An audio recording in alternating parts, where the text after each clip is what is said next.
Peggy 3.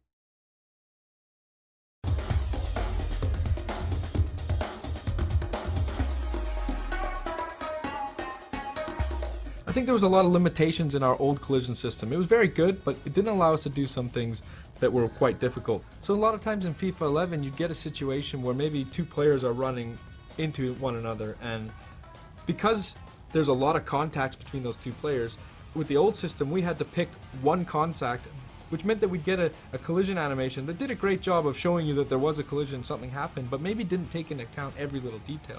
With this year's engine, what you see is when those two players come together, we're resolving for every single collision that happens, and we're really able to preserve the momentum a lot better in the interactions between players. This looks fantastic when you get into the replay camera and you see all of the limbs and the parts bending and contorting as you would expect them to, like you would see on real-world TV. But it also translates into the telecam, where you really feel the difference of the game and you really feel that preservation of momentum. Another benefit that we get is we resolve a lot of our clipping issues in the game this year.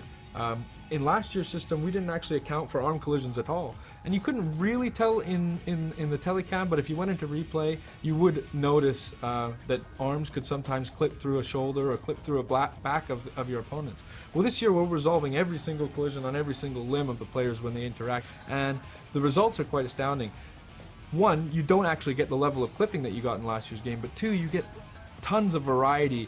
You don't get these robotic animations in jostling and shielding. You get more of a tussle between the players and a fight for possession that feels more realistic, feels like things that you might see on TV. To illustrate the point about the variety we get, I want to talk about contextual dribble turns.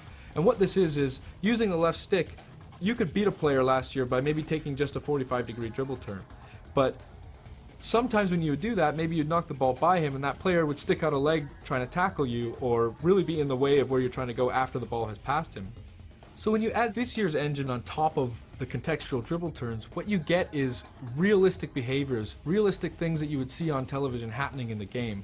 Like for instance, a player knocking the ball by a defender, he sticks out a leg to tackle and the dribbler tries to jump out of the way, but he gets caught and he goes down. But the way he's trying to jump out of the tackle and the way that his legs bend because he's been caught, it creates another level of variety that we just wouldn't have had in the game last year.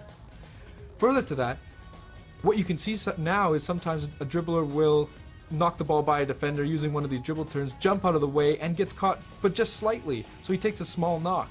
And what you get is a little bit more of resilience from the player to take those small knocks and able to continue on and go after the ball. Now players like Messi can skip through those challenges, take a knock, bounce off of a tackle, and still continue on to really pursue the ball and continue the flow of the game. And it makes for a much more exciting experience, especially when you're on the ball with those good dribblers.